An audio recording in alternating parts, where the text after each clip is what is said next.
120 টাকার তেল 500 টাকায় কেন কিনলাম?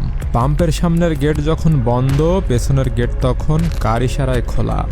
বাংলাদেশের চাকা কি তবে কয়েকদিনের মধ্যে থমকে যাবে? আজ আমি আপনাদের দেখাবো বঙ্গোপসাগরের জাহাজ থেকে আপনার বাইকের ট্যাঙ্কি পর্যন্ত তেল চুরির সেই ভয়ঙ্কর রোডম্যাপ। বিশ্বজুড়ে ইসরায়েল, ইরান, আমেরিকার যুদ্ধের দামামা, সাগরে গোলাবারুদের গন্ধ, কিন্তু বাংলাদেশে তো তেল আসা বন্ধ হয়নি। তবে কোথায় গেল এই তেল? বাংলাদেশ পেট্রোলিয়াম কর্পোরেশন বলছে মজুদ পর্যাপ্ত।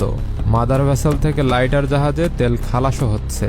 তবে কি কোনো রাজনৈতিক শক্তি সরকারকে ব্যর্থ প্রমাণ করতে এই চাল চালছে, নাকি সিন্ডিকেটগুলো কৃত্রিম সংকট তৈরি করে আমাদের পকেট কাটছে? ম্যাজিস্ট্রেট সাহেবেরা সামনের গেটে রেড দিচ্ছেন, লাভ কি? যখন রক্ষকই হয় ভক্ষক। অভিযোগ আছে কিছু পুলিশ সদস্য ক্ষমতার অপব্যবহার করে ডিউটির কথা বলে পাম্প থেকে তেল নিচ্ছেন, যা পরবর্তীতে পৌঁছে যাচ্ছে গ্রামের অলিতে গলিতে। আবার কিছু পাম্পের মালিক খোদ প্রভাবশালী রাজনৈতিক নেতা, যেখানে প্রশাসন টু শব্দ করারও সাহস পায় না।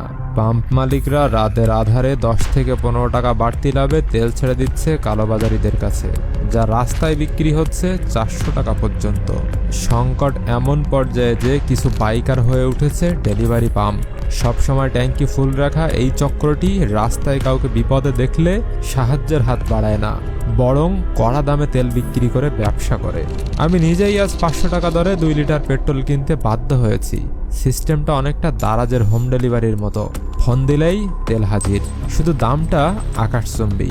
আমার কাছে প্রমাণ আছে, কিন্তু সব তো নিজের কাছের ভাই ব্রাদার। নাম বললে হয়তো কাল আমার চলাফেরার মানুষও থাকবে না, কিন্তু এই ভাইরাই আজ দেশের মেরুদণ্ড ভেঙে দিচ্ছে।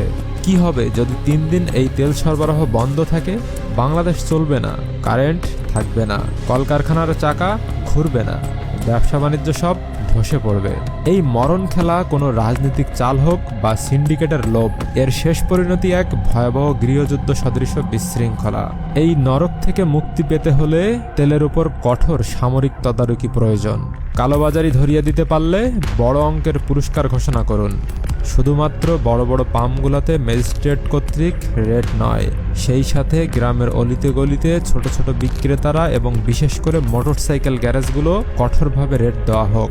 সরকারকে বলবো সামান্য ভর্তুকি দিয়ে হলেও তেলের দাম সাময়িকভাবে কমান।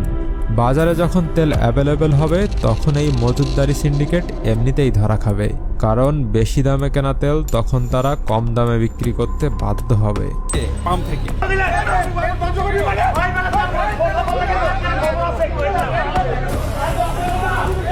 অবশ্য এই দেশের সরকারি লোকদের নিয়ম মানতে হয় না, তাদের ইচ্ছাই এদেশের আইন।